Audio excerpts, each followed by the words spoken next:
The plate slipped from Grace's hands the moment the horn sounded, and she caught it against her chest one breath before it hit the stone floor. Because in the Black Moon Pack, a broken plate meant a night without food, and a night without food meant a girl too weak to work, and a girl too weak to work did not last long. The horns kept blowing. 3 long notes, then 3 more. Grace had lived in the pack house for 18 years, and she had never heard the horns blow 6 times. 6 meant royalty. 6 meant the Alpha King himself was coming through the gates, and he was coming tonight. The kitchen went silent. Old Nora, the cook, dropped her spoon into the soup and whispered a prayer. The younger maids grabbed each other's arms, and Grace stood very still in the corner, holding the plate against her chest, feeling her heart slam against her ribs like a fist on a locked door. Do not cry. Whatever happens tonight, do not cry. Those were the last words her mother ever said to her. Grace had been 6 years old, kneeling beside a bed in a cold little room, watching her mother's face turn gray. Any other mother would have said, I love you. Any other mother would have said, be brave, or be good, or remember me. But Grace's mother had used her final breath on a warning. She had gripped Grace's small wrist with fingers that were already losing their warmth, pulled her close, and whispered, your tears are not like other tears, my love. They carry something old, something from my blood and my mother's blood before me. If they ever fall on the wrong person, the world will change, and it will not change kindly. Promise me, you will never cry. Grace had promised. And then her mother's hand had gone loose, and her eyes had gone still, and 6-year-old Grace had sat there with a chest full of grief, so heavy it felt like drowning, and she had not let a single tear fall. Not one. Not at the burial. Not in the empty room afterward. Not in the 12 years since. People in the pack thought she was strange because of it. The heartless orphan, they called her. The girl made of stone. When the older boys knocked her food into the dirt, she did not cry. When the head maid struck her knuckles with a wooden spoon for working too slowly, she did not cry. When she turned 16, and the pack celebrated every other girl's coming of age with flowers and singing, and no one even remembered her birthday, she did not cry. She simply pressed everything down, deep down, into a locked room inside her chest, and turned the key, and kept working. 12 years of swallowed tears. 12 years of a locked room getting fuller and fuller. Sometimes, late at night, Grace could almost feel it straining against her ribs, like water pressing against a dam. The kitchen door burst open. The head maid, a sharp-faced woman named Mrs. Crane, swept in with her skirts flying. Every one of you, into the main hall, now, she snapped. Clean aprons, clean hands, eyes down. The Alpha King has arrived early, and if a single one of you embarrasses this pack in front of him, I will make you wish you had never been born. Grace set down the plate with shaking fingers and followed the others. The main hall of the Black Moon Pack House was the largest room Grace had ever seen, but that night it felt small, because fear takes up space, and the hall was full of it. The entire pack had gathered. Warriors stood along the walls with their backs straight and their jaws tight. The Alpha of Black Moon, a broad gray-haired man named Alpha Gerald, stood at the front with his family, and Grace noticed that his hands, which had signed orders and settled disputes and ruled this pack for 30 years, were trembling. Everyone was afraid. Everyone. And then the doors opened, and Grace understood why. The Alpha King did not walk into the room. He arrived, the way a storm arrives, the way winter arrives, changing the air before he even crossed the threshold.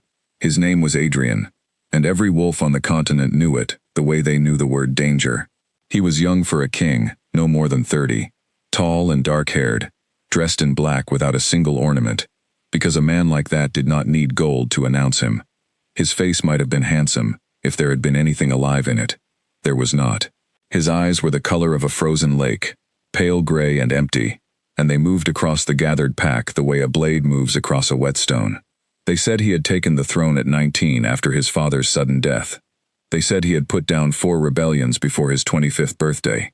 They said he had not smiled in public in over a decade, that he slept alone in a locked tower, that he trusted no one, loved no one, needed no one. They said many things about King Adrian, and Grace, standing in the servant line with her eyes properly lowered, believed all of them at once. Alpha Gerald stepped forward and bowed so low his beard nearly touched the floor. Your Majesty, he said, his voice cracking. You honor us. We were told to expect you next month. If we had known, we would have prepared a proper welcome, a feast. I am not here for a feast, the king said. 5 words, that was all. But his voice was so cold and so quiet that the entire hall seemed to lean away from it. Alpha Gerald's mouth opened and closed. I am here, the king continued, walking slowly down the center of the hall. For the tribute this pack has failed to send for 2 seasons. Grain, silver, and workers for the royal household. My steward wrote to you 3 times. You answered none of the letters, so I decided to collect in person. Grace watched Alpha Gerald's face lose its color.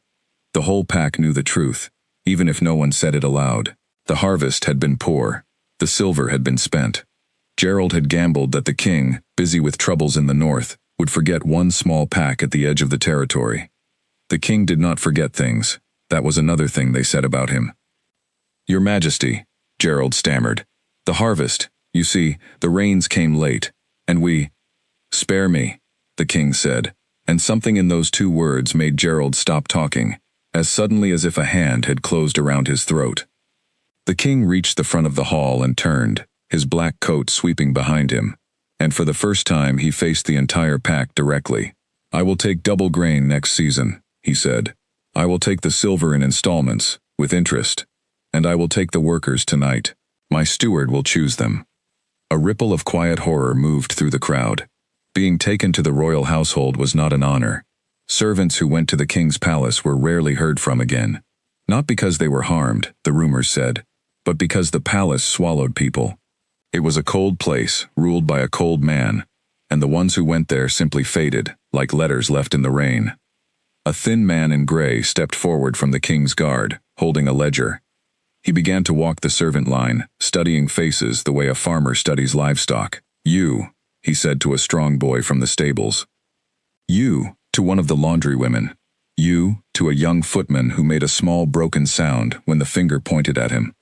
Grace kept her eyes down, and her breathing slow. She was small. She was quiet. She had spent her whole life being invisible, and invisibility had kept her alive. Just let him pass, let him pass. The steward passed her. And then the king spoke.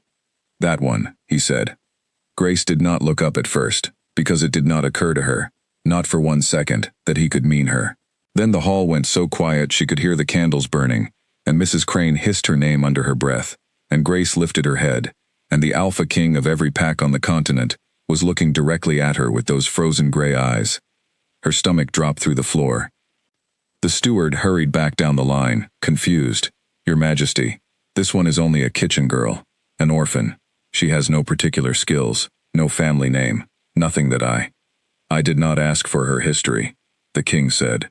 He was still looking at Grace, and there was something in his gaze she could not read, a faint narrowing, as if he had heard a sound no one else could hear, and was trying to find its source. I said that one. Later Grace would wonder about that moment for years. Why her?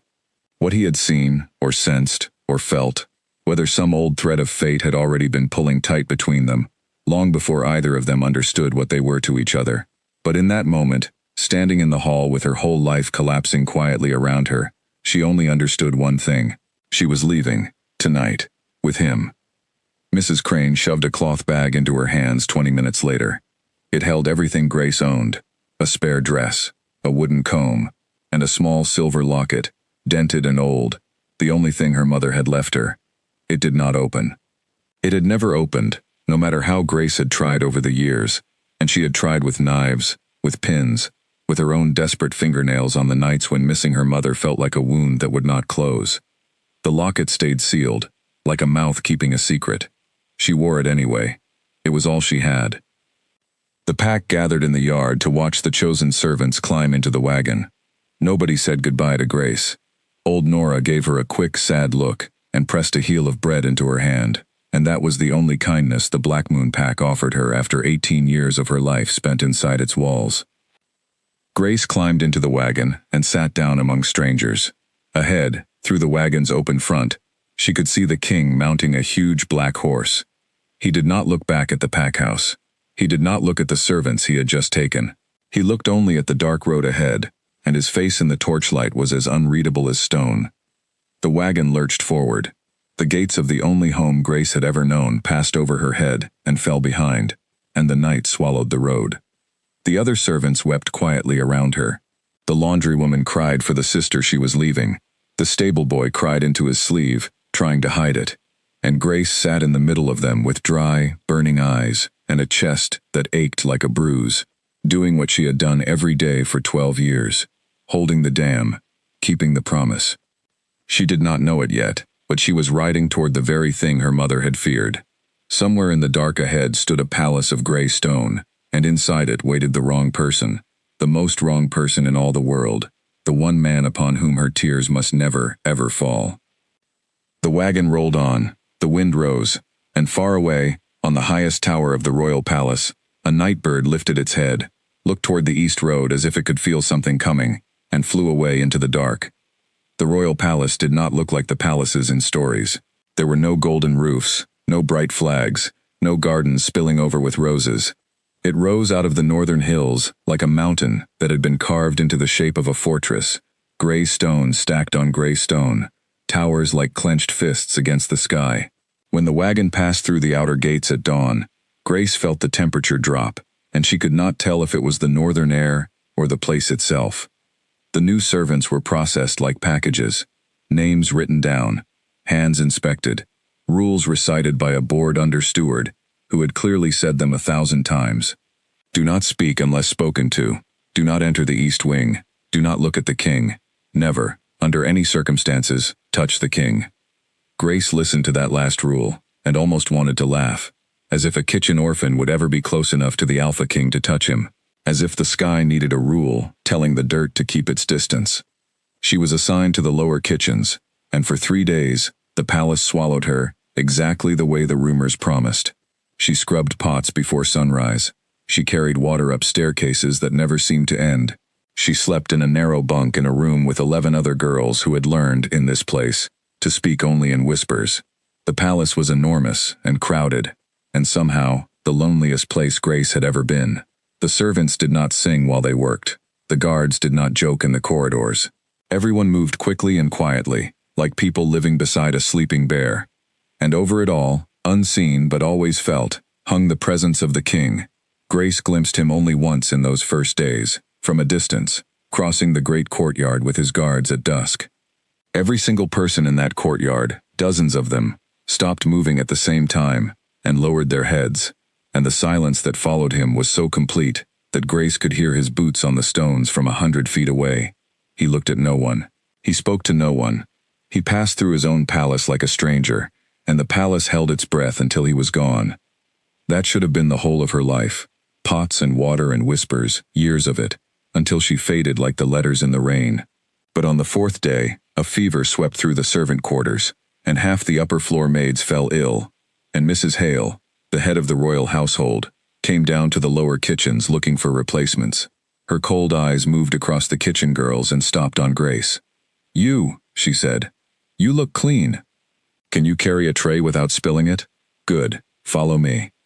And that was how Grace, 4 days after arriving, found herself climbing toward the forbidden floors of the palace, with her heart in her throat. Mrs. Hale was a tall, iron-haired woman, with a voice like a closing door, and she despised Grace on sight.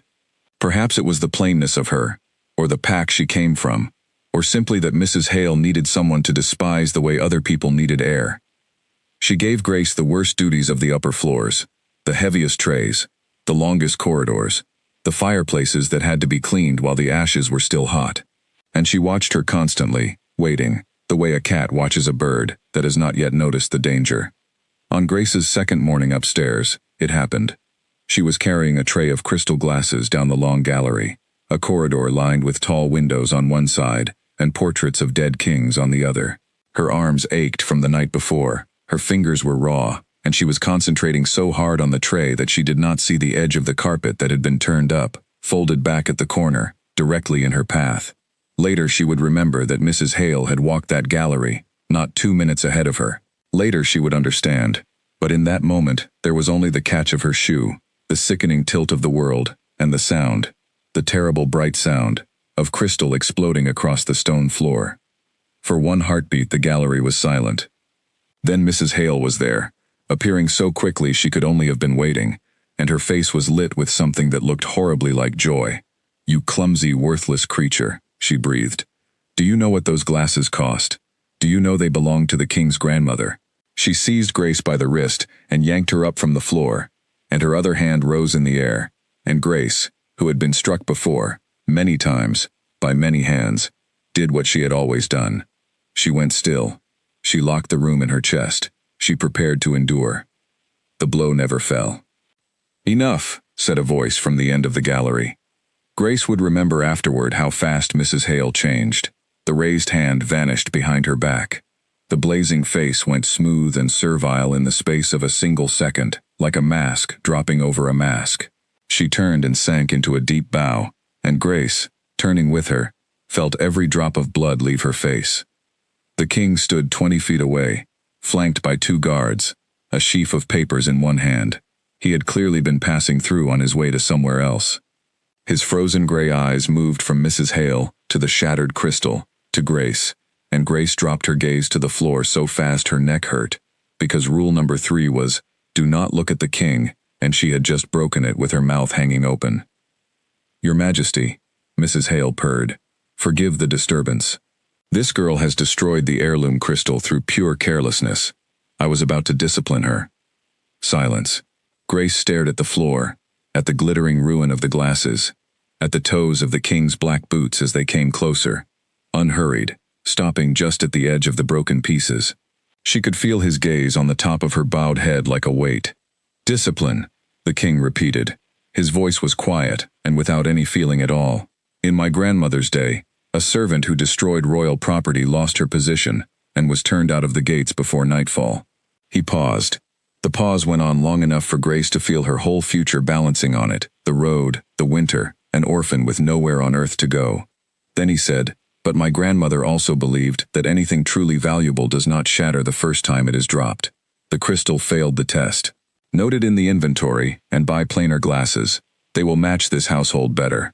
Mrs. Hale blinked. "That is, Your Majesty is merciful. I will of course still see that the girl is properly—" "The girl," the king said, "is not the one who folds the carpets in this gallery." The words were spoken in the same flat, indifferent tone as everything else, and it took Grace a moment to understand what they meant, that he had seen the turned-up carpet, that he had understood everything in a single glance. The trap, the waiting, the raised hand. Mrs. Hale's face went white, then gray. She bowed so low she nearly folded in half. And then the king looked at Grace, and whatever thin thread of gratitude had begun to form in her chest, his next words cut it clean through. "As for you," he said, and his voice, if anything, grew colder, "stop trembling. It is tiresome. You people come here from your failing packs. You break what you touch. You weep and shake, and expect the world to pity you. The world does not. If you cannot carry a tray, you are of no use to this house, and if you are of no use to this house, you are of no use at all." He turned away, already finished with her, already reading his papers again as he walked. "Clean this up," he said to no one in particular, and was gone. Grace knelt among the broken crystal and picked up the pieces with numb fingers, and she did not understand why his words hurt so much worse than Mrs. Hale's hand would have. She had been called worthless before. She had been called useless, clumsy, nothing, 100 times, by 100 mouths, and she had endured it all behind her wall of stillness. But something about the way he had said it, without anger, without cruelty even, just stating it like a fact of the world, like weather, "You are of no use at all," had slipped past every defense she had, and gone straight into the locked room in her chest. She finished her duties that day, with her hands moving, and her mind far away. She ate nothing, she spoke to no one, and that night, instead of climbing into her bunk, she took the servant's stair, up and up and up, to the small stone balcony outside the linen store, where the maids hung washing in summer, because the walls of the palace were pressing in on her, and she could not breathe. The night was clear and enormous. A full moon hung over the northern hills, so bright it cast shadows, and Grace gripped the cold stone rail and looked out at a world that had never once been kind to her, and felt 12 years of pressure rise against the dam. Her mother's face, going gray in the lamplight. The burial no one attended. The birthdays no one remembered. The pack that had sold her without a goodbye. The room of whispers, the raised hand, and a cold voice in a cold gallery saying, "You are of no use at all," saying it the way you say the sky is dark, because to him, to all of them, it was simply true. "Do not cry," her mother whispered, 12 years away. "I know," Grace whispered back. "I know. I never do." But the dam had been holding for 12 years, and every dam has a night when the water wins. She felt it happen. She felt the crack run through her, quiet and final, and one single tear, just one, spilled over her lashes and slid down her cheek. Grace caught it with her fingertip, horrified, half expecting the world to split open. Nothing happened. The moon shone, the wind blew. It is only a tear, she thought, dizzy with a strange, guilty relief. It was only ever a tear. "Mother, you were sick, and you were frightened, and it was never true." She flicked the tear from her fingertip over the balcony rail, out into the night air, and turned to go back inside. She never saw where it landed. Below the balcony, in the private garden that no servant was permitted to enter, a man stood alone in the dark, as he did every night when sleep refused him. His face tipped up toward the moon that gave his people their name. The tear fell 40 feet through the moonlight, a single drop of silver, and landed on the back of King Adrian's bare hand. He felt it, a tiny cold touch, and glanced down, assuming it was rain. And then the drop began to shine. It sank into his skin like water into sand, and where it vanished, a thread of blackness rose in its place, spreading up the veins of his hand, like ink dropped into clear water. And the king of every wolf on the continent had one heartbeat to stare at it in disbelief before the pain arrived. It arrived like nothing he had ever felt, and he had felt swords, and silver, and fire. It dropped him to his knees on the garden stones. It tore a sound out of him that no one in that palace had ever heard the king make, and windows lit up one by one across the great gray walls, and boots began to thunder in the corridors, and somewhere far above, a kitchen girl climbing down the servants' stair paused, hearing shouting, and felt, without any reason at all, a cold hand close slowly around her heart. By midnight, the palace physicians were running. By 1, the priests had been pulled from their beds. By morning, every wolf within the walls knew the impossible news, and by the next nightfall, the whole kingdom would whisper it. The Alpha King had been struck down in his own garden, under the full moon, by something no blade could reach and no medicine could touch. The Alpha King had been cursed. For 3 days, the palace was a house of fear. The king did not leave his chambers. The physicians went in gray-faced and came out grayer. Servants carried up basins of water and carried down cloths stained with something dark, and the guards at the royal doors stood with their hands on their swords, as if a curse were a thing that could be fought with steel. Grace heard everything in fragments, the way servants always do. The blackness had spread from his hand to his elbow, then to his shoulder. His fever burned so hot that wet cloths dried on his skin. He could not keep down food. On the second night, his heart had stopped for the space of 10 seconds, and the chief physician had wept openly in the corridor afterward, an old man who had served 3 kings, saying he had never seen anything like it, that it was not sickness, not poison, not anything belonging to the natural world. And on the 4th day, they brought the seer.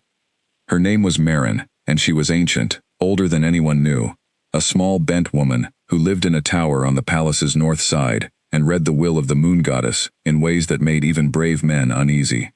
Grace saw her pass through the great hall, leaning on a white staff, her blind eyes wrapped in gray cloth, and every servant in the hall pressed back against the walls to let her by.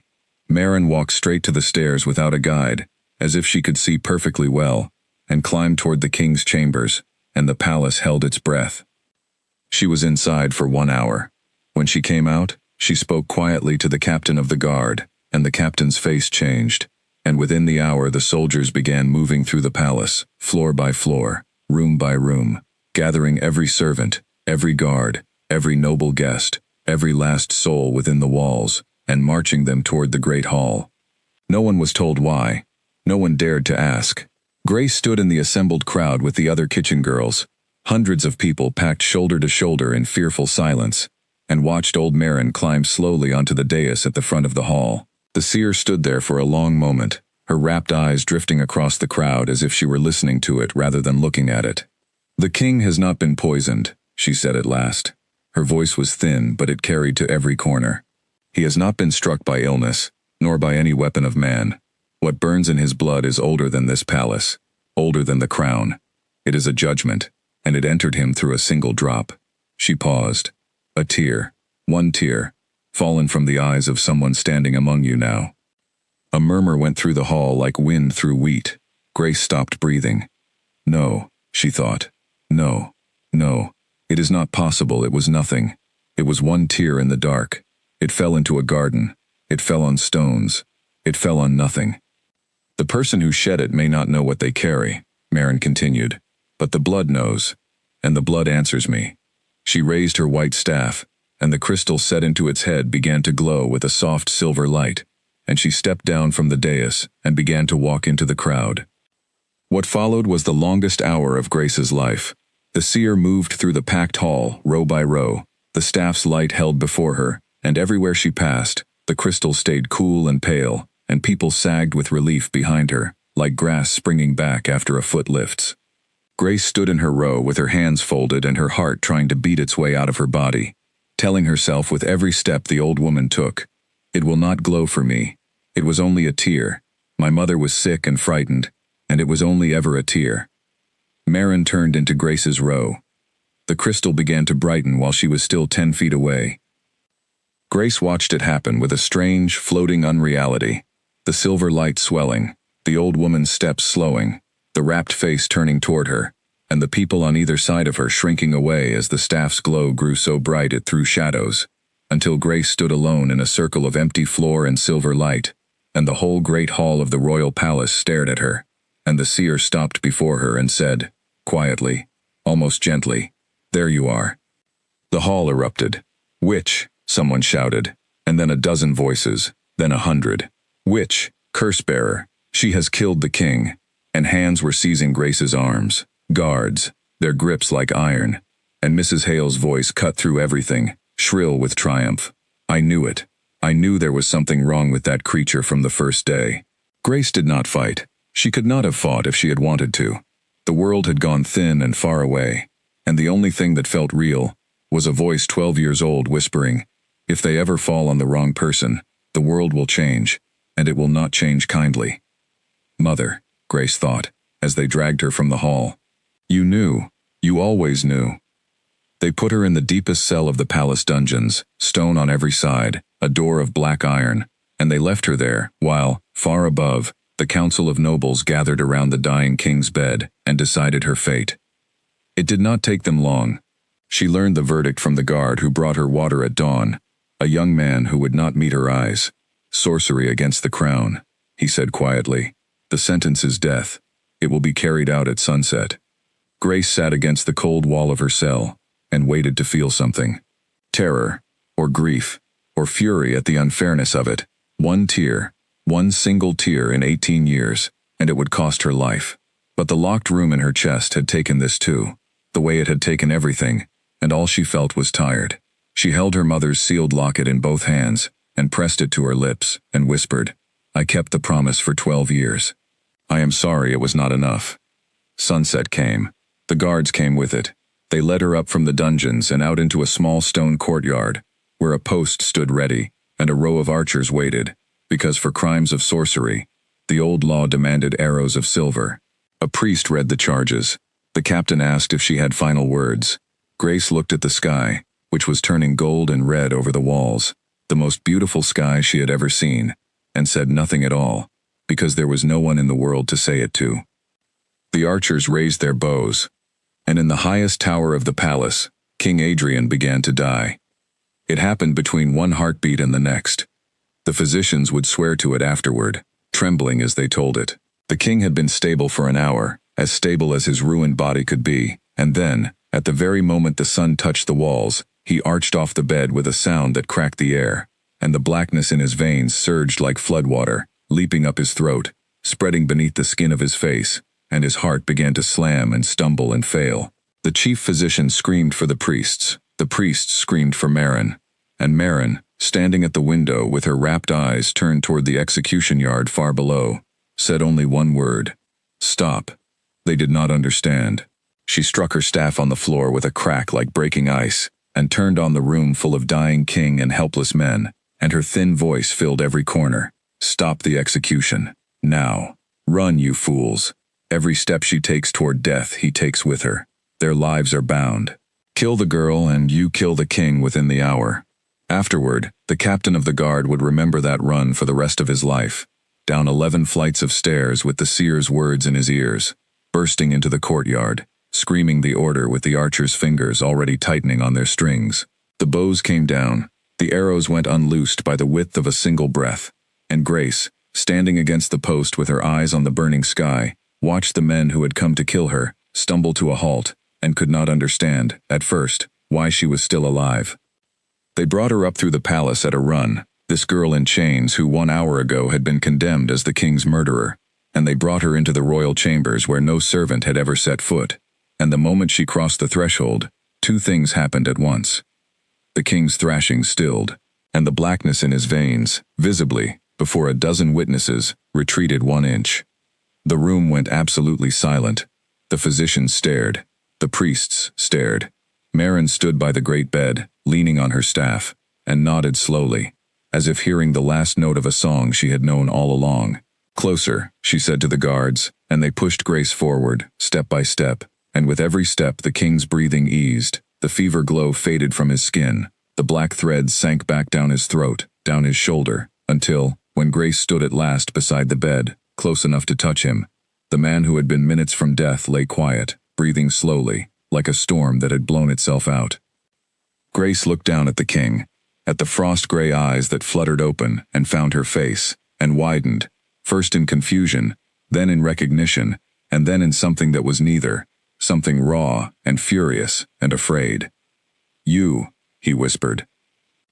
It is her tear that burns in you, Marin said into the silence, and her voice was not unkind, but it was without mercy, the way truth is, and it is her presence that holds the burning back. This is the shape of it, my king, and no power under the moon will change it. Send her a mile away, and you will not see morning. Keep her near, and you live. She is your curse. She said the next words slowly, so that everyone in that room, the king most of all, would carry them out into the whispering palace. And she is your cure, the same girl, the same blood. You cannot have one without the other. The silence stretched. Grace stood in her chains beside the royal bed, 18 years old, an orphan with a sealed locket and a locked heart, and watched the most powerful man in the world stare up at her with helpless fury, a king in a cage no one could see, and she understood, with a cold, clear certainty, that her old life had ended twice in 1 week. Once when the crystal glowed, and now, forever, in this room. The king turned his face away from her, toward the wall. When he spoke, his voice was a ruin of what it had been, but the ice in it had survived. Unchain her, he said. Put her in the antechamber. She does not leave this floor. He closed his eyes, and his jaw tightened as if the next words cost him more than the curse did. And get out. All of you. Get out. They took the chains from Grace's wrists and led her to a small room adjoining the king's chamber, and the door closed, and she sat down on the narrow bed in the dark, 1 wall away from the man her tear had nearly killed, the man her breathing body was now keeping alive, and she almost laughed at the terrible strangeness of it, and she did not cry, because now, more than ever before in her entire tearless life, she could not afford to. The new shape of Grace's life was a floor of the palace, and a man who hated her. The rules came down on the first morning, delivered by the captain of the guard in a flat voice, while Grace stood in the antechamber with her hands folded. She would remain within the royal wing at all times. She would take her meals there. She would sleep in the antechamber. When the king's pain worsened, and it worsened every day at dusk, like a tide, she would sit in the chair by his window until it passed. She would not speak to him unless he spoke first. She would not touch him. She would not look at him longer than necessary. She was, the captain finished, reading from a paper without meeting her eyes, to think of herself as medicine, present when required, unnoticed otherwise. Medicine. Grace turned the word over that night in her narrow bed. She had been called worse things. At least medicine was useful, and she had spent her whole life being told she was not. The king made the arrangement as cold as he could. In the first week he did not speak 1 word to her. When she came to sit by his window at dusk, he turned his back and worked at his desk as if the chair were empty. though she could see the black threads in his wrist fade as the minutes passed, could hear his breathing loosen, could watch the pain leave him because she existed, and receive not even a glance in payment. When his counsel came, she was sent to the antechamber like a dog. When physicians examined him, they spoke of her in the third person while she stood in the room. The girl seems to be most effective within 30 feet. The girl should be kept nearer during the night hours. The girl, the girl, the girl. She bore it the way she had borne everything. But she watched. There was nothing else to do in that gilded cage but watch. And Grace had spent 18 years learning to see what people did not wish to show.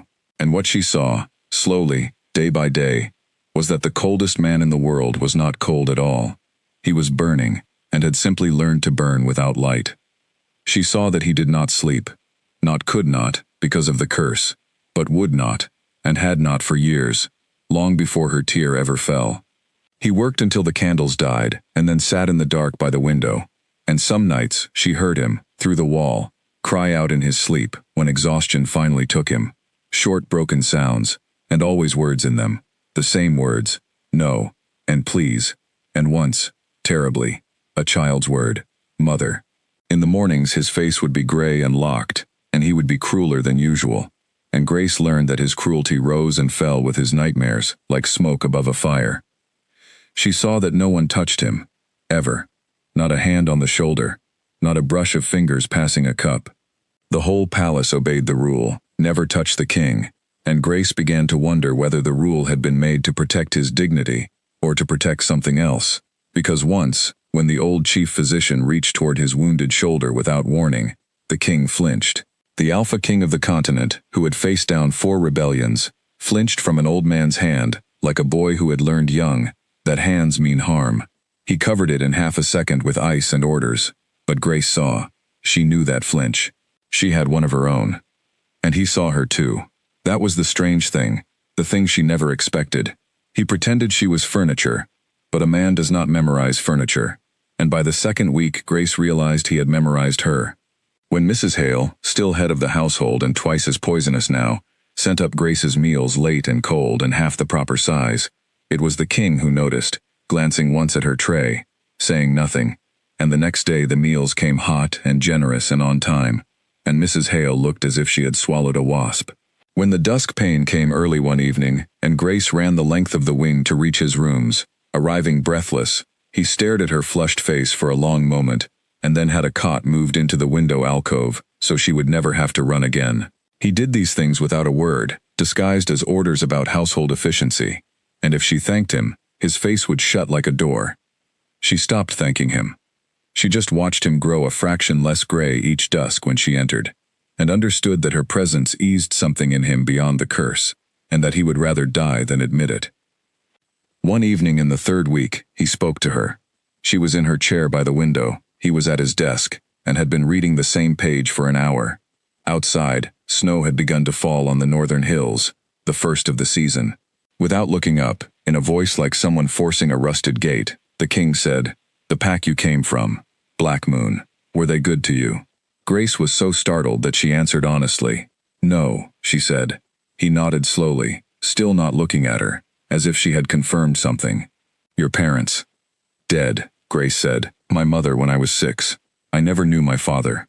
The snow fell. The fire cracked. The king turned his unread page, and then he said, quietly, almost to the window, "My mother died when I was 9. This palace was not good to me either." It was the first true thing he had ever told her, and it seemed to shock him more than her, because he stood abruptly, said, "You may go early tonight," and did not speak to her again for 3 days. But something had shifted, the way a frozen river shifts under the ice before anyone can see the water move. He began, gradually, to allow her small, strange freedoms. Books, first. He noticed her looking at his shelves, and said, with maximum coldness, "Take one if you must. They are not decorations." And when he discovered, from her embarrassment, that she could read only a little, he was silent for a long time. And the next morning a tutor appeared, an elderly scholar sworn to secrecy, and Grace, who had scrubbed floors while other children learned letters, sat in the royal wing of the palace, learning to read properly at 18, and the king pretended to have nothing to do with it, and paid for all of it. Then the garden. She had not felt wind on her face in a month, And one dusk she said so, not complaining, just saying it, watching the snow. The next evening the captain of the guard escorted her, bewildered, to the king's private garden, the one no servant could enter, the one where her tear had fallen, and told her she could walk there 1 hour each day. She walked in the snow among the sleeping rosebeds, and looked up once at the high balcony where her whole life had turned, and when she glanced at the king's window, he was watching her, and did not look away in time. The court noticed. Of course they noticed. Palaces are made of eyes. The whispers move through the corridors like drafts. The curse girl walks in the king's garden. The curse girl has a tutor.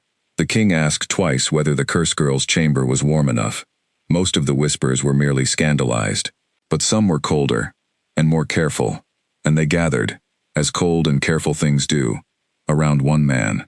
Lord Victor was the late king's younger brother, Adrian's uncle, a silver-haired man, with a warm smile and beautiful manners, beloved by half the council, and first in line for the throne, should the young king die without an heir.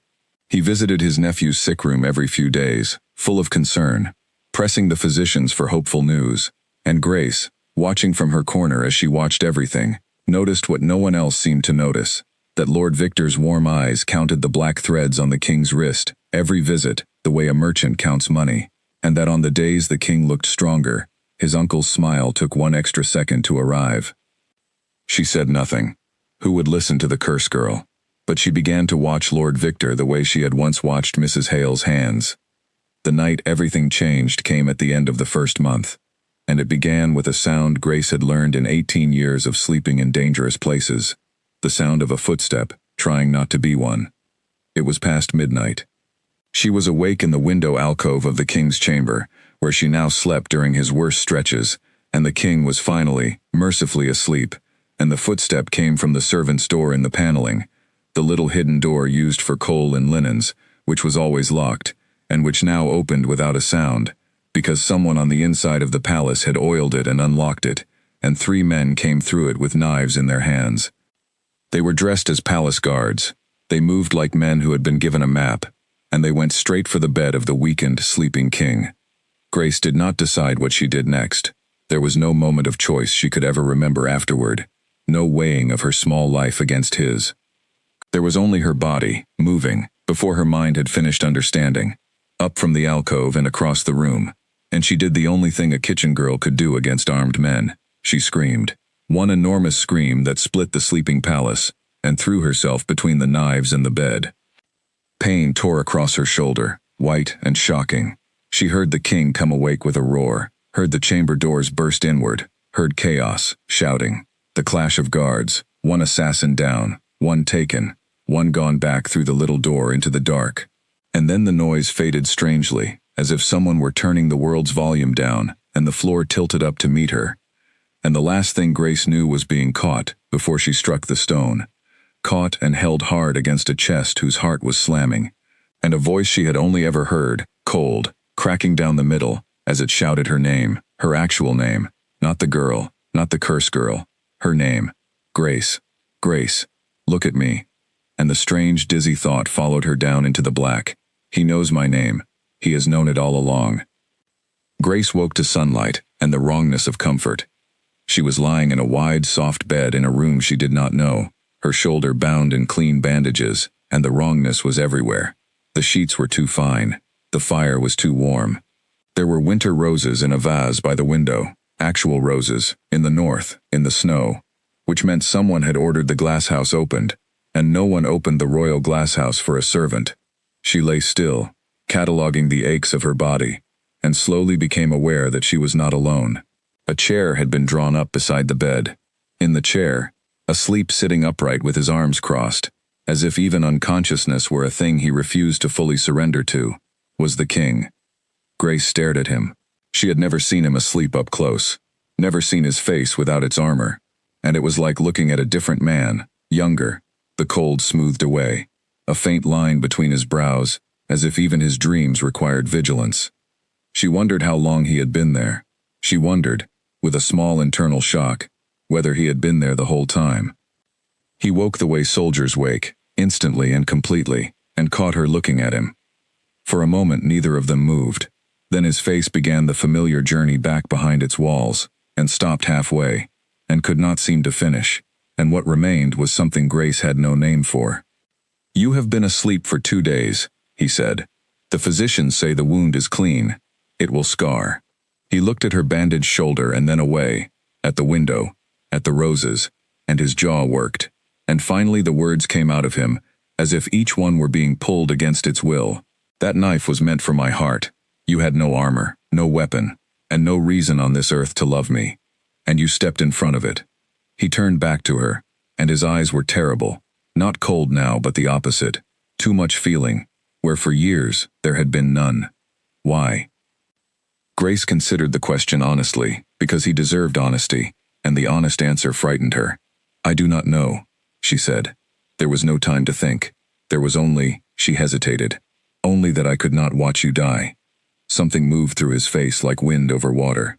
He stood abruptly, walked to the window, stood with his back to her, and Grace watched his shoulders rise and fall 3 times before he spoke again, and when he did, his voice had changed, quieter, stripped. "When they told me about you, after the seer found you," he said, "I asked for everything. Where you came from, who your people were. I wanted to know my enemy." He gave a short breath that was almost a laugh, without any joy in it. 18 years in that pack, and the record of you would not fill half a page. No family, no property, no complaints filed, though the marks on your hands say there should have been many. He turned around. "Every person in your life has failed you, Grace. And I stood in that gallery a month ago and told you that you were of no use at all, and 2 nights ago you took a knife that was meant for me." He said it flatly, laying the facts side by side like evidence in a trial where he was the accused. "I have been many things I am not proud of. I have never before been ashamed." Grace did not know what to say to a king's shame, so she said nothing, and the silence that followed was, strangely, the least lonely silence of her life. The palace, meanwhile, had gone to war with itself over the failed attack. 1 assassin dead, 1 escaped, and 1 taken alive, and the 1 taken alive had died in his cell before dawn on the first night, poisoned, before he could be questioned, which told the captain of the guard everything and proved nothing. The little servant's door had been unlocked from inside. The 3 men had worn real palace uniforms and carried a real map of the royal wing. Someone with rank, someone with access, someone inside the walls had opened the way, and the palace crawled with suspicion, and Lord Victor was magnificent, demanding investigations, doubling the guard, sitting at his nephew's side with his warm eyes full of fury at the traitors. And Grace watched him from her pillow and thought, "You counted the black threads again when you came in. You did it before you even said good morning." It was the chief physician, in the end, who pulled the thread that unraveled the world, and he did it by accident, trying to save her life.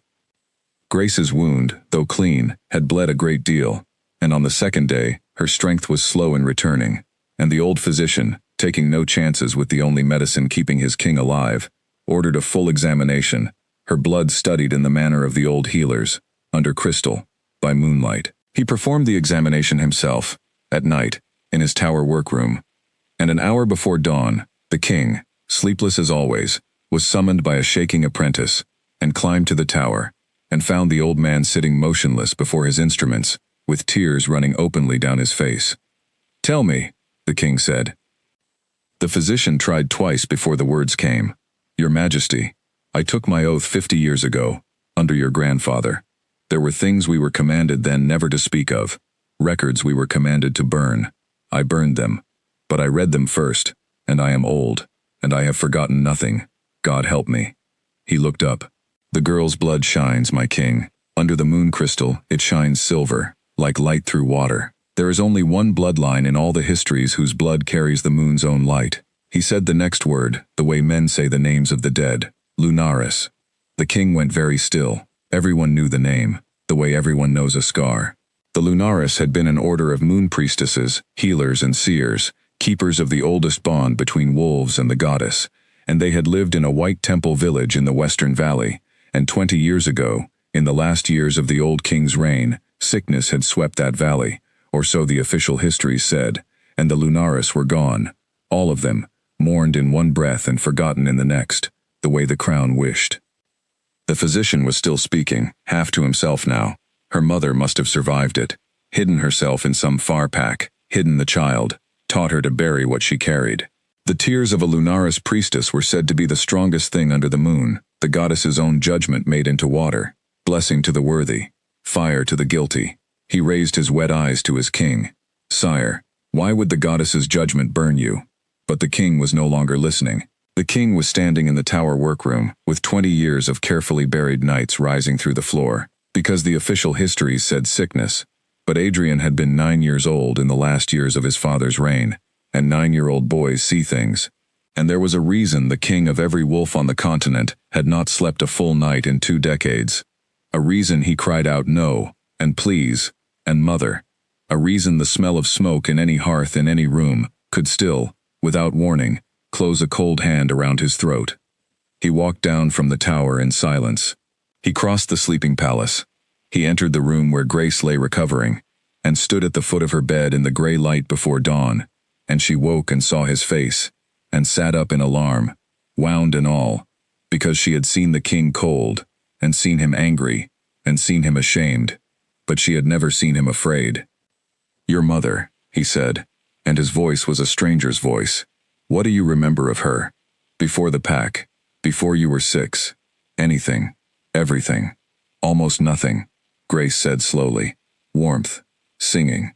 She sang in a language I never heard again. And she reached without thinking for the sealed locket at her throat. A white house. I dreamed of it for years. A white house, and bells, and then fire, and running in the dark, and her hand around my wrist. I thought they were only dreams. "A white temple," the king said, "in a green valley, with a bell tower." Grace stared at him. "I never told anyone about the bell tower," she whispered. "How do you know about the bell tower?" And the Alpha King, the most feared man in the world, sank down onto the edge of a servant girl's bed, as if his legs had stopped believing in him, and put his face in his hands, and told her. "Because I was there," he said. "I was 9 years old, and my father took me to the Western Valley, to watch him do what kings do to power they cannot own. The Lunaris would not swear their order to the crown. They answered only to the goddess. So he answered them. He said it was a lesson. He made me watch the lesson. His hands were shaking against his face. Every night for 20 years, I have watched it again. The white walls, the bells ringing the alarm, a woman running into the dark with a child in her arms, and my father's men turning to follow. And I?" He stopped, and the room was silent for a long time, and when he finally lifted his face it was gray as ash. I was 9. I could do almost nothing. I did one thing. When the men turned to follow the woman and child, I screamed that I had seen them run the other way, toward the river.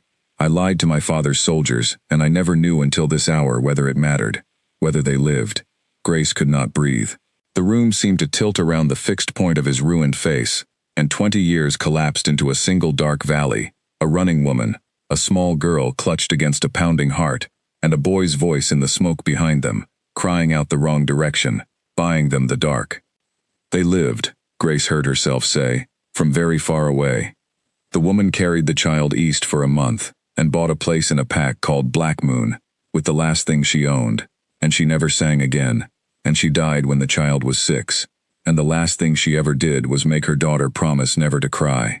She looked down at her own hands, the hands of the last Lunaris, and then up at the son of the man who had destroyed her world, the boy who had saved her from it, the king her tear had judged. "It mattered," she whispered. "It was me. Adrian, it was me." For 3 days after the truth came out, Grace and the king moved around each other, like two people sharing a house with a ghost. It should have made things simpler. The mystery was solved.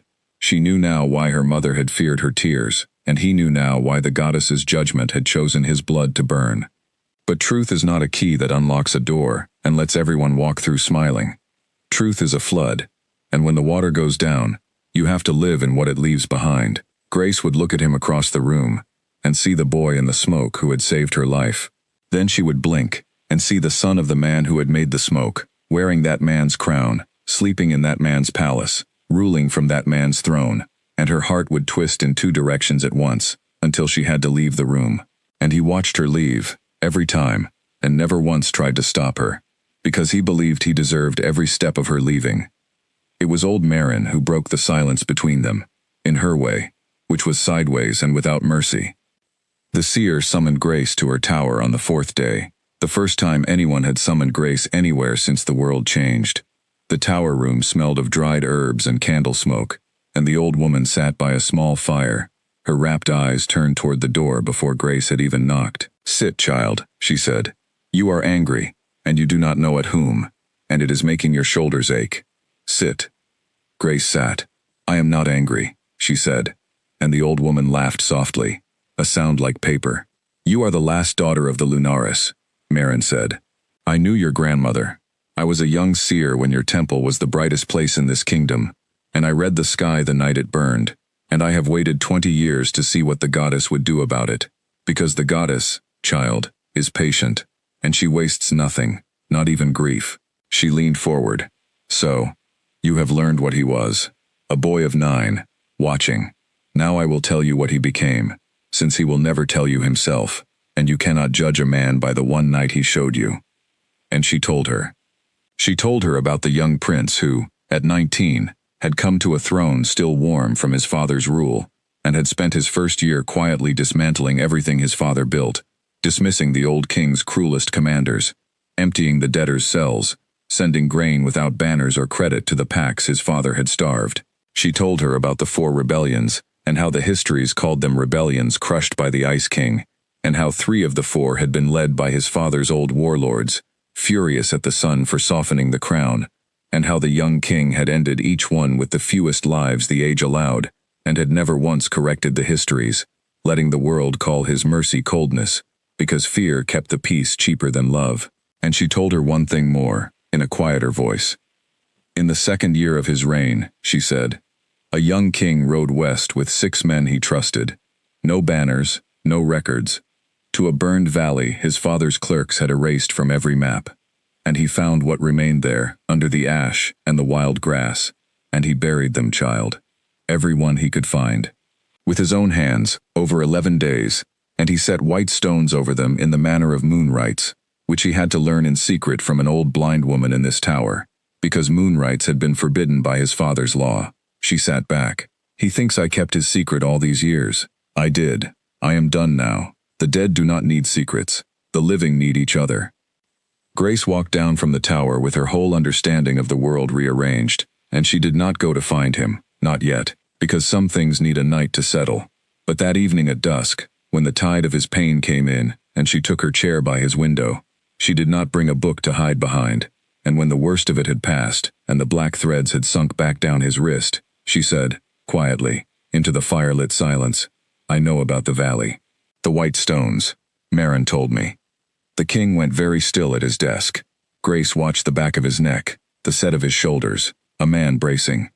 "You buried my grandmothers," she said, and her voice did not shake, though it wanted to. "You learned our rites in secret to do it."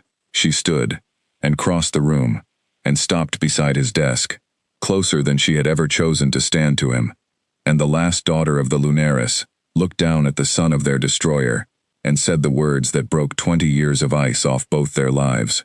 "I do not forgive your father. I never will, and you have never asked me to. But you were never him, Adrian. You have spent your whole life making sure of it, and the only person who does not see that is you." He did not answer for a long time. When he finally looked up at her, his frost-gray eyes were bright, dangerously bright, and Grace realized, with a strange soft shock, that the man who could not be touched, and could not be moved, was one wrong word away from weeping in front of a kitchen girl, and that he would rather face the assassins again. So she did not say the wrong word, or any word. She simply, slowly, deliberately, breaking the first rule she had been given in this palace, laid her hand over his hand on the desk, and the king closed his eyes, and turned his hand over, and held on. Everything changed after that, and because it was a palace, everything changing meant everyone talking. The king no longer hid what she was to him. Grace was moved from the antechamber to proper rooms, with windows facing the winter garden. Her tutor came openly now, and a second tutor besides, for history and figures. Mrs. Hale, who had sent up one cold meal too many, was retired from the household with a pension, and a look from the king that aged her 5 years, and the servants of the royal wing, who had feared Mrs. Hale for decades, treated Grace afterward with a careful warmth that slowly stopped being careful. At dusk, when the pain tide came, the king and the curse girl now sat on the same side of the room, and some evenings, when the pain was light, they simply talked. About books she was discovering and he had read at 12, about the northern stars, about nothing, and more than once a passing guard heard, through the royal doors, a sound no one in that palace could remember hearing before. The king laughing, quietly, badly, like a man using a language he had forgotten. He was still dying, that was the cold stone under all of it, and they both carried it. The curse had not been lifted, only held at bay, and Marin, when pressed, would say only that. Judgment does not end until it is answered, and no one knew what answer the goddess wanted. Each week, the tide of dusk pain came in a little higher. Each week the black threads retreated a little more slowly. Grace kept him alive, but she was a wall against a rising sea, and everyone who loved him, which was a list that had recently doubled in length from one name to two, could count the months on their fingers. And everyone who did not love him could count them too. Lord Victor had spent 20 years being the most patient man in the kingdom. He had watched his brother rule, and then watched his nephew rule, and smiled through both reigns, and waited, because the crown had been one heartbeat away his whole life, and Victor believed in heartbeats, the way other men believed in gods. The curse had been his miracle. He had needed to do nothing at all, simply wait and grieve handsomely, and the throne would arrive like winter, inevitable. The girl had ruined that. First her presence had steadied the dying king. Now, worse, unbearably worse, the dying king had begun to look alive. There was color in his face at council. There was, goddess forbid, laughter behind his doors. And there were whispers, delicate, delicious, dangerous whispers, moving through the court, that the king had found more than medicine in the Lunaris girl. And everyone with eyes knew what a king in love did next. A king in love married. A king married made heirs. And an heir, even the possibility of an heir, moved Lord Victor from one heartbeat away to a lifetime away. The assassins had been a rushed mistake, and their failure had cost him 3 good men and a month of caution. Victor did not intend to make a second mistake. He had learned something from the first, something the whole palace had taught him without meaning to. You could not reach the king with knives while the girl stood guard. But you did not need to reach the king at all. You only needed to reach the girl. And so, in the last week of winter, in his beautiful apartments in the south wing, Lord Victor poured wine for a sharp-faced woman who had recently and bitterly retired from royal service, and for a gray little clerk who kept the council's records, and for a captain whose brother had died, leading the third rebellion, and he smiled his warm smile, and raised his glass, and said, gently, as if the words grieved him, "My friends, it is time someone spoke honestly about what that creature has done to our king." Spring came to the north the way everything came to the north, late and fighting for every inch. The snow pulled back from the garden paths. The glasshouse roses were carried out into true sunlight. And on the first warm evening of the year, the king asked Grace to walk with him in the garden, and she knew from his voice that this was not an ordinary asking. They walked between the waking rosebeds in the long gold light, and for once, he did not talk about council matters or her lessons, and the silence between them grew warm and heavy, like the hour before summer rain. At the far wall of the garden there was a stone bench beneath a very old moon-apple tree, the only one in the palace grounds, and they sat, and the king looked at his own hands for a while, the black threads faint in the evening light, and then he said, "I need to tell you what these months have been. Because I am running out of them, and I find I am more afraid of leaving it unsaid than I am of saying it." Grace's heart began to pound. "Adrian," she said, but he shook his head, gently. "Let me." "I was 9 when I learned what my family was," he said. "I decided that night that the safest thing I could be was nothing. Feel nothing, need nothing, touch nothing, and then nothing I loved could ever be used, and nothing I did could ever become my father. I built a whole kingdom of nothing, and I ruled it for 20 years, and I called it peace." He turned and looked at her, and the evening light was in his eyes, and nothing about them was frozen anymore. "And then a kitchen girl wept one tear onto the wrong hand," he said, "and I have felt more in these few months. More pain, yes, but more of everything, more than in the whole rest of my life together. You were sent to judge me, Grace. I know that. I have made my peace with the burning, but the goddess, in her strange mercy, sent my judgment to me with your face and your patience and your unbearable courage, and I could not help it. His voice caught and steadied. I love you. I have loved you since you stood in that gallery, with broken glass around your feet, and refused to weep for people who did not deserve your tears. I do not ask you to answer. I have no right to ask a Lunaris for anything. I only needed you to know it while I am still here to say it. The garden was utterly silent. Grace sat under the moon-apple tree with her heart so full it hurt. 18 years of nobody's girl, and the king of the world had just laid his broken heart in her lap like a boy. She reached up and touched his face, and he closed his eyes at her touch, the way parched ground takes rain. And she leaned toward him, and he toward her, slowly. The first kiss of both their strange, lonely lives, arriving like something fated, inches away, a breath away. Running footsteps on the gravel. A guard, white-faced, skidding to a halt and dropping to one knee. Your Majesty, forgive me. Forgive me. You are needed. Lord Edwin has collapsed at the evening meal. There is. The guard swallowed. There is blackness in his veins, sire. Like yours. And half the court saw it happen after the girl passed his table this afternoon. The moment shattered like the crystal in the gallery, and the pieces flew everywhere. And afterward, looking back, Grace would understand that everything that followed had been aimed at exactly that moment, timed to it. That somewhere in the palace, Lord Victor had chosen the first warm evening of spring, precisely because his spies had told him the king's heart was ripening, and that the whole trap had been sprung to catch it green. Lord Edwin was a fat, harmless, popular old noble, and by the time Grace and the king reached the hall, he was laid out on a long table with his sleeve cut open, and dark lines crawled up his forearm for all the court to see, and he was moaning that he burned, and the court was one packed circle of horrified faces, and every face turned when Grace entered, and none of them were kind. She had walked past his table that afternoon, on her way from her history lesson. 30 witnesses had seen it. Nobody had seen anything else, because there had been nothing else to see. But fear does not need much, and by nightfall the story had grown teeth. The witch had tired of the king, and chosen a new victim. The witch could curse with a look now. The witch was picking off the nobility one by one, and who among them was safe? It was masterfully done. Grace knew it was false, and the king knew, and old Marin, summoned to examine Lord Edwin, hobbled around him once, and straightened up with her rapt eyes turned toward the watching court, and said flatly that this was paint and pepper oil and theater, that there was no more curse in Lord Edwin than there was sense, and for a moment the trap wobbled. But Victor had built it too well.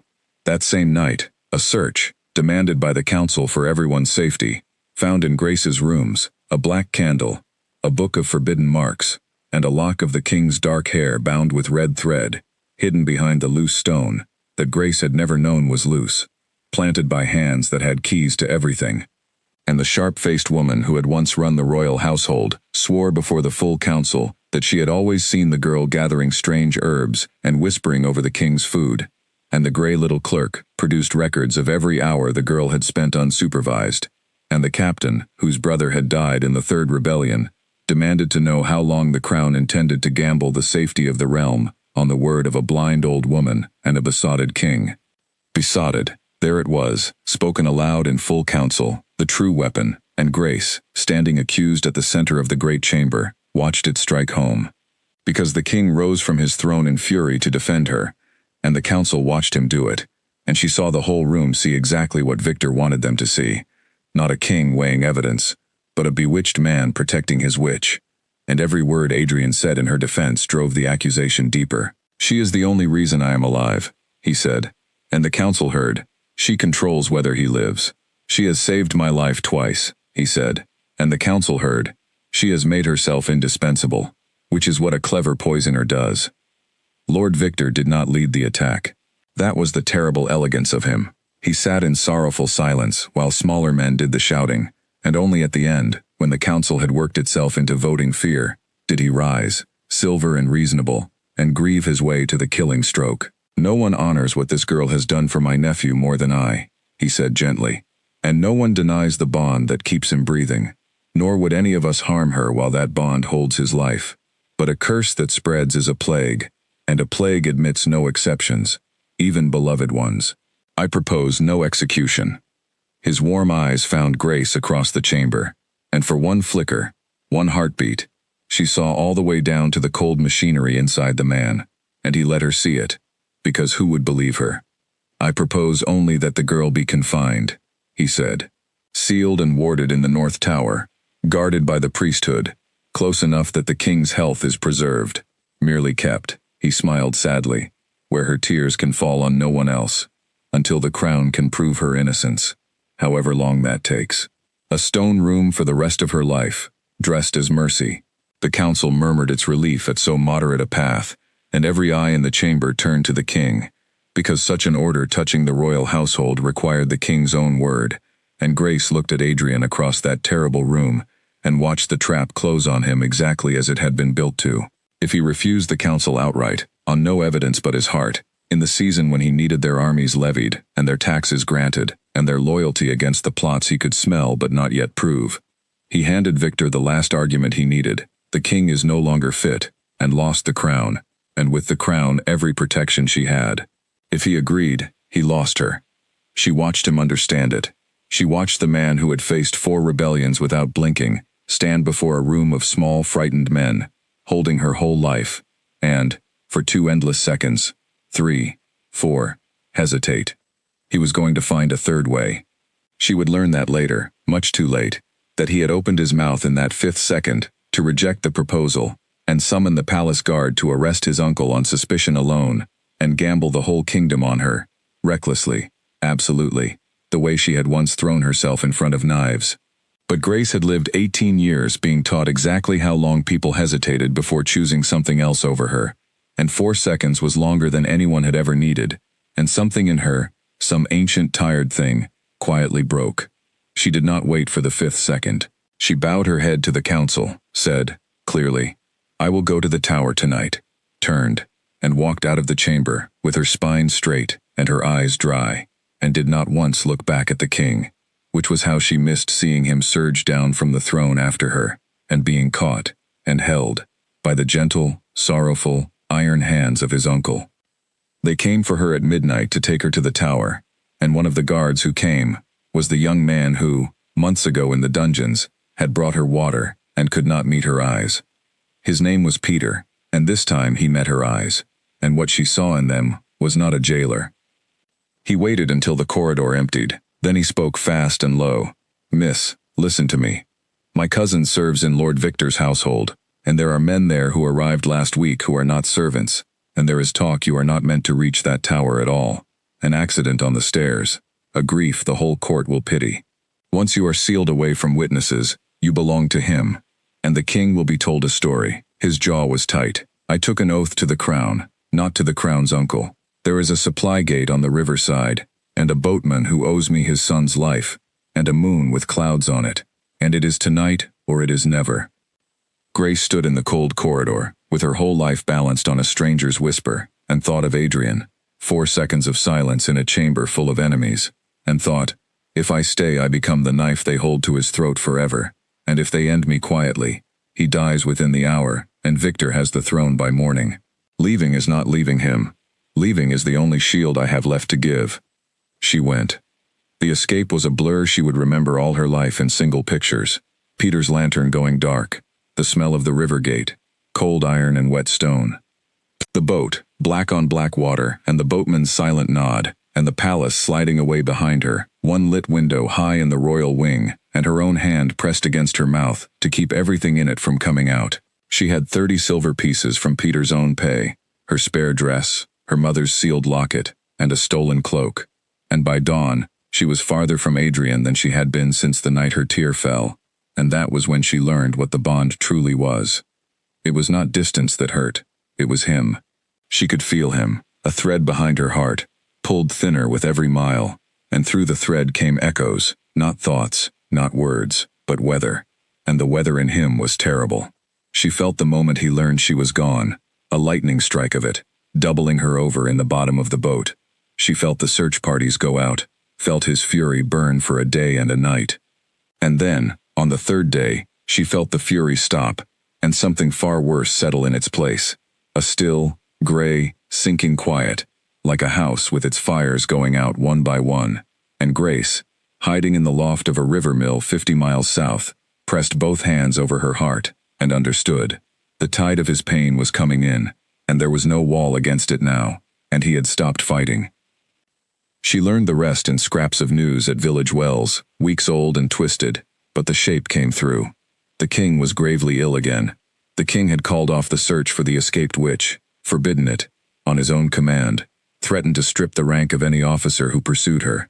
The king's uncle, goddess bless his devotion, had stepped in to shoulder the burden of rule as regent, while his majesty fought for strength, and taxes were rising, and the border packs were being pressed for men, and old names from the days of the last king were appearing again, in the halls of power, and everything her tear had once judged was flowing quietly back into the world under Victor's warm smile, and the man she loved was letting his life gutter out in a tower, rather than have her dragged back to a cage.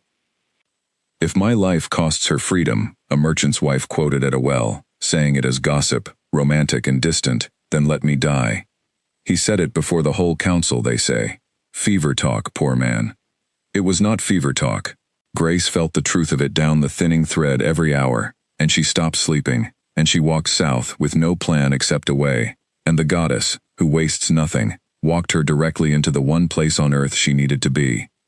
She smelled it before she understood it, herbs and old smoke and something older, and she came over a green ridge at sunset and stopped as if she had walked into a wall. Below her lay a valley she had seen 1,000 times in dreams. The wild grass had taken most of it, and the bell tower was a broken white tooth against the evening, but she knew the shape of the walls, the way she knew her own hands, and scattered through the ruins, pale in the failing light, white stones stood over the quiet earth in careful rows, set there years ago by a young king's hands. Grace walked down into the valley of the Lunaris, her mother's valley, her valley, weeping absolutely nowhere except behind her own ribs, and a voice said from the ruined gateway, calm as if it had been waiting 20 years, "You took your time, granddaughter of the moon." The woman was old past guessing, blind, upright, dressed in undyed wool, and she was not Marin, though the two of them might have been sisters across a distance. She gave her name as Iris, keeper of the valley, last oath-holder of the order, too stubborn to die and too blind to matter, she said, which was why the soldiers had left her all those years ago, a broken old woman among the ashes. She had kept the rites alive alone. She had tended the white stones the strange young king had set, and she had read the sky the night, months ago, when a single tear of judgment fell 40 feet in the moonlight, and she had been waiting ever since. She fed Grace by a small fire in the ruined cloister, and made her tell all of it, every piece, and the old woman listened without moving, and at the end she was silent for a long time, and then she said, "You were taught your tears were a curse. That is a child's word for it, a frightened mother's word, and your mother had earned her fear, but it is not the truth. Sit still, and learn what you are. The tears of a Lunaris are the goddess's scales," she said. "They weigh what they touch. On the innocent, they heal, and there are stories of your grandmothers weeping over plague villages and leaving them singing. On guilt, they burn. But child, hear me. They do not burn to destroy. That is the part even our own order half forgot in the last soft years. Judgment was never punishment. Judgment is a door held open. The burning is every buried thing brought up to the light at once, every debt made real, and it consumes the guilty, only if the guilt is all there is. Your king carries his father's debt in his blood, and 20 years of his own turned away grief besides. Your tear called all of it due. That is what is burning him. Not evil, granddaughter. Unwept sorrow and unpaid history, and it will burn until the account is answered." "Then how is it answered?" Grace whispered. "Tell me how." The old woman turned her blind face toward the fire. "Two ways," she said. "Every judgment has 2 ways out. That is the law under the law. The first way is death. His life pays the whole account. His line ends. The debt closes. That is the way it is going now, and it is close. You feel it. I can hear that you feel it." She let that sit in the dark. "The second way is the one the order was made for, and it cannot be forced, planned, or pretended, which is why I cannot simply tell you to go and do it. The scales that judged him must choose to clear him. The same tears, the same eyes, willing and whole and true. Grief and mercy together, nothing held back. From a heart that knows everything he is and everything his blood has done, and forgives it anyway. Not because it is asked, not because it is owed, but because the heart overflows. Tears of judgment fell on him. "Child, Only tears of forgiveness can put out what they lit.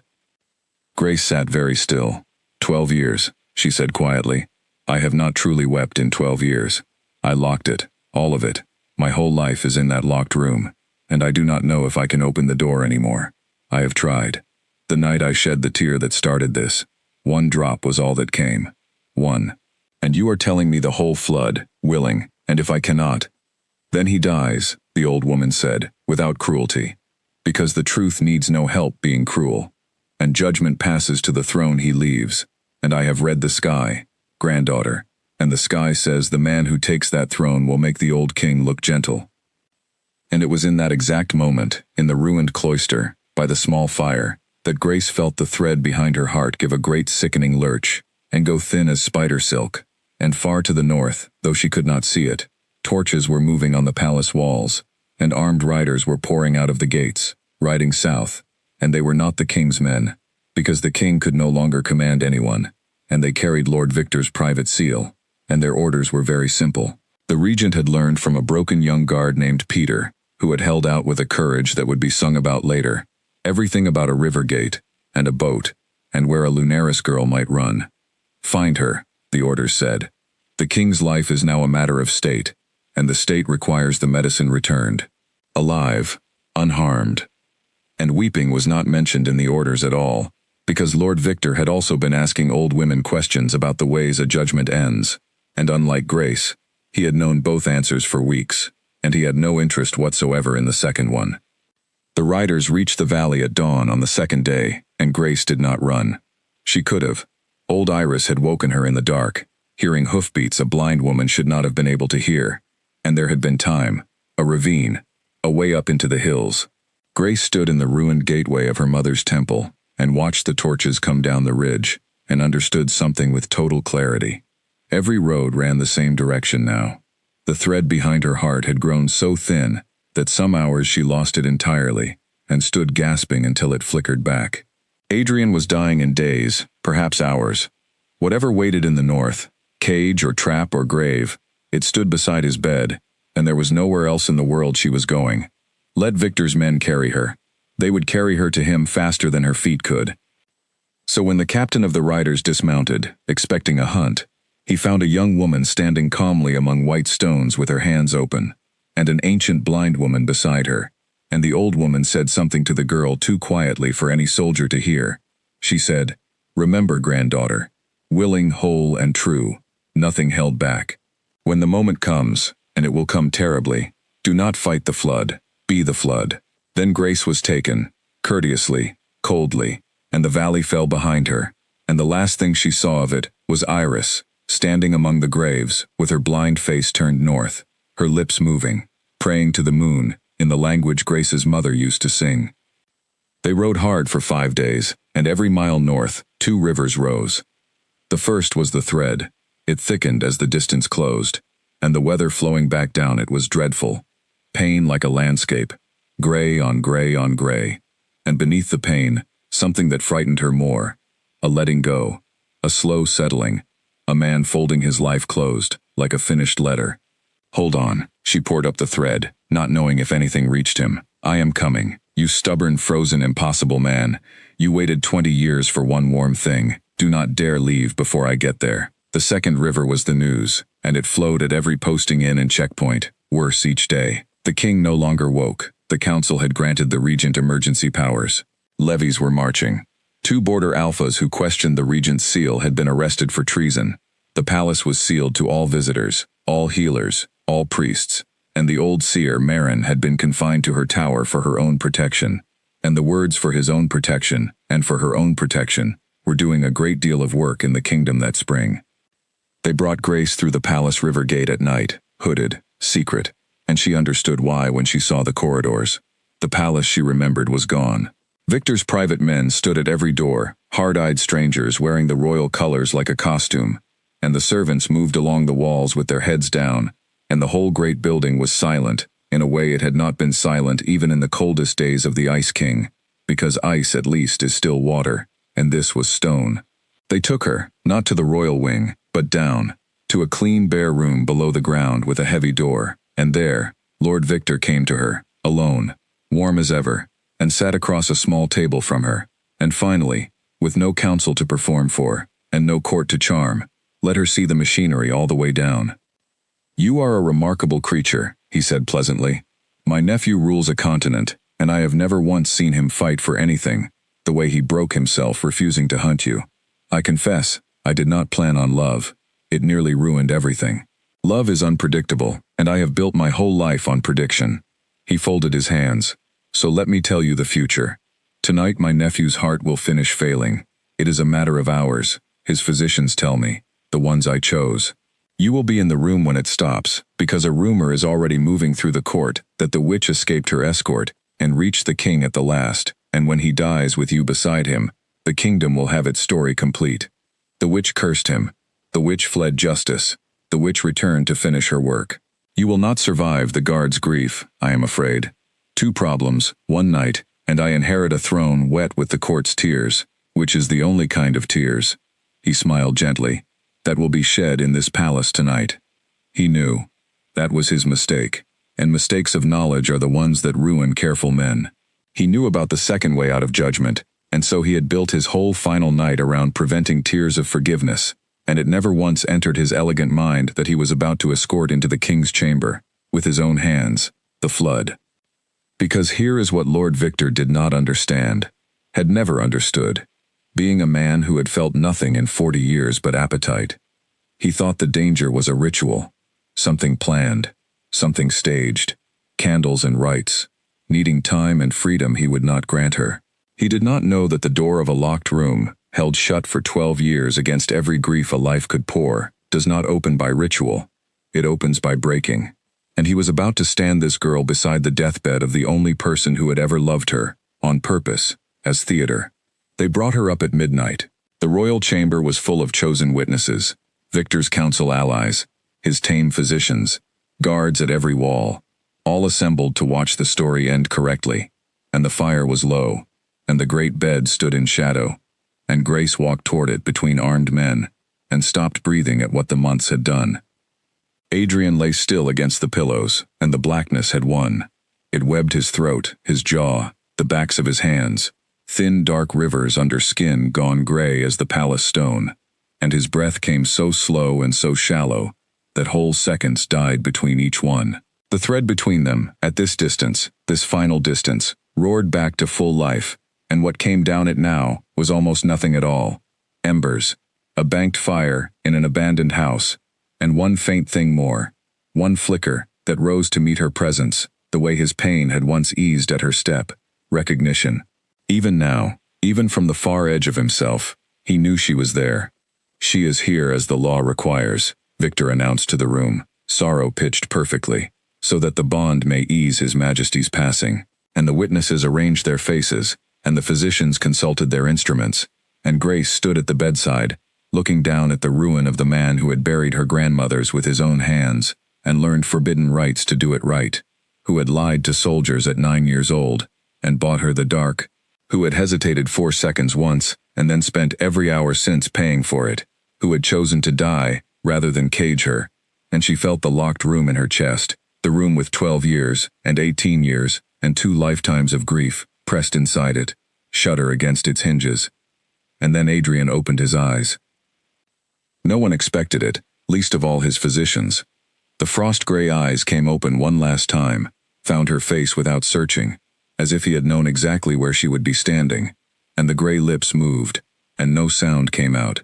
But Grace had spent her whole life reading what people could not say aloud, and she read it. "You came home," his lips said, and then, with the very last strength in the last hour of his life, the alpha king of every wolf on the continent did something he had never done for any power on earth. He turned his hand over on the blanket, palm up, open, asking. Grace took his hand in both of hers, and his fingers closed around hers with the grip of a man going over an edge, and hers closed back, and the hinges of the locked room tore away, and the door did not open, it burst. 12 years came out of her at once, and then all the rest. She wept for her mother, dying in a cold room with a warning instead of a lullaby. She wept for a 6-year-old at a burial no one attended, and for every birthday no one remembered, and for the girl of stone that a frightened child had built and then had to live inside. She wept for a 9-year-old boy in a burning valley, made to watch, screaming a merciful lie into the smoke, and for the man he became, 20 years alone in a kingdom of nothing, flinching from every hand. She wept for her grandmothers under the white stones, and for the young king on his knees in the ash for 11 days, learning their rights in secret to lay them down properly. And she found, at the bottom of all of it, exactly what old Iris had promised would have to be there. Not obligation, not ritual, not even mercy exactly, but overflow, a heart so full that the walls failed. And she bent over the dying king and held his hand to her cheek and forgave him, all of him, his blood, his father, his silence, his 4 seconds, everything, not because it was asked, and not because it was owed. And her tears fell on him freely, in front of every witness Victor had gathered to watch the opposite story. They struck his skin, and they blazed silver. The room lit up like moonrise indoors. The black webs beneath the king's skin caught the light and burned, not with darkness now but against it, silver flooding the dark rivers, driving them back down his throat, down his shoulder, down the wrist where one tear had entered on a winter night. And Adrian arched and drew a breath that went all the way down. The first whole breath in months, and the physicians were shouting, and the witnesses were on their feet, and somewhere behind them all, a chair went over, as Lord Victor rose, with his 40 years of prediction collapsing around him, and the goddess's judgment, called due by 1 tear, was answered in full by 10,000, and the account closed, and the king opened his eyes. What happened in the next 5 minutes would be told in that kingdom for 100 years, and every telling would get some detail wrong, and none of the tellings would need to exaggerate anything. The king sat up, a man whose heart had been hours from stopping, whose own physicians had signed the papers, sat up in the silver-lit chamber, with the last threads of blackness steaming off his skin, like frost off a window, and the room full of Victor's chosen witnesses saw the curse leave him with their own eyes, publicly, undeniably, before the story of the murdering witch could ever be told, and that was the first tower of Victor's plan to fall. The second fell when the king stood, because the curse, in leaving, took with it only what the tear had brought, and left behind everything the tear had found, and what it had found, underneath, was an alpha king in his prime, and what it had added, in the burning, was a man with nothing left in him, turned away or buried or ignored, and the difference was visible from across the room. The guards nearest the bed stepped back without meaning to. The chief false physician sat down slowly on the floor. Victor was already moving. Careful men keep one last plan in the marrow, and his was simple and old, the plan that had waited 40 years, and there was a blade in his hand that had been in his sleeve all evening, meant for grace in the confusion of the king's death, and if prediction had failed, then appetite would serve, and he crossed the chamber toward the girl whose tears had ruined everything, with the speed of a man half his age, and Grace saw him come, and could not move in time, and did not need to. Adrian came off the bed and put himself between them, and took his uncle's wrist out of the air, and the room heard the blade ring on the stone floor, and then the new-made king simply held him, one hand, no apparent effort, while Victor strained against a grip that might as well have been the palace itself, and the two of them stood eye to eye, the last of the old blood's poison, and the man it had failed to kill, and the whole chamber waited to watch the king do what his father would have done. He did not do it. That was the third tower, and the one the songs would make the most of. Adrian looked at his uncle for a long, quiet moment, and then he said, loudly enough for every witness, "You have spent your life waiting for me to become my father. One night, uncle. You needed me to be him for one night, and you could not get it, and you never will." Then he turned to the captain of the palace guard, the true guard, who were pouring through the doors now with half the awakened court behind them, and he said, "Lord Victor is under arrest for treason against the crown. He will have what he never gave, a trial, public, lawful, and fair." And the kingdom that had feared the Ice King for 20 years watched him hand his own would-be destroyer, disarmed and unharmed, into the law's hands, and understood at last, all at once, what old Marin had known from the beginning, and Grace had learned in a firelit room, that his coldness had only ever been a wall, and the wall was down, and what had lived behind it all along was this. The trial, when it came, was thorough and calm and devastating. Peter the young guard, freed and healing and stubborn as ever, testified to what had been done to him and what he had overheard. The gray little clerk offered honesty or ruin, chose honesty at great length. The planted candle and book and lock of hair were traced to the hands that placed them, and Lord Edwin, deeply embarrassed, showed the court how paint and pepper oil had been applied to his arm by a servant he had trusted, and the sharp-faced woman who had once run the royal household discovered that all her stored poison could not help her under oath. Victor listened to the whole architecture of his life read aloud with his warm smile in place, and was stripped of title, lands, and name, and sent to spend the rest of his days in a comfortable, escape-proof keep on the northern coast, where, it was reported, he predicted the weather daily to his guards and was usually right, and no one ever asked him for a prediction about anything else. The kingdom itself needed healing next, and the king healed it the way Grace had taught him, without ever teaching him. Openly. The sealed histories were unsealed. The truth about the Western Valley was read into the record of the realm by the king himself, standing before the full council, naming his father's crime as a crime, the first ruler in the history of the crown to indict his own blood, and when the old lords muttered that it dishonored the throne, he answered that a throne which could not survive the truth deserved to fall, and the muttering stopped, because the young packs and the border packs and the common wolves of 100 territories heard what he had done and gave the crown something it had not held in 3 generations, not fear, trust. The Valley of the Lunaris was rebuilt. Not as a monument, Grace would not allow that, but as a living place, the White Temple raised again around its mended bell tower, the archives restored from Marin's impossible memory, and Iris's guarded fragments, and the 2 old blind women were carried there in honor, and installed as the temple's twin terrors, interviewing candidates, and young women came from every territory, girls with strange gifts and nowhere to belong, and found a door open. The Order of the Moon was reborn 11 strong in its first year, under the guidance of its last true-born daughter, and on the night the new bell rang for the first time, the sound rolled down the valley over the white stones, and Grace stood among the graves of her grandmothers, and let the tears come freely, because she could now, because her tears had been given back to her, as what they had always truly been, not a curse, but an inheritance. She and Adrian were married in that valley the following spring, beneath the old moon-apple tree that had been carried south, uprooted whole from the palace garden at the king's absurd, unbudgeable insistence, and replanted by the temple gate, where it thrived. The wedding broke every royal tradition. It was held outdoors, under the full moon, in the Lunaris rite, forbidden for 20 years, and now spoken aloud by the king of the continent himself, who had, after all, learned it first in secret long ago, for a sadder purpose, and who stood beneath the tree and said the old words to the last daughter of the order, without a single mistake. Half the crowns of the neighboring realms attended.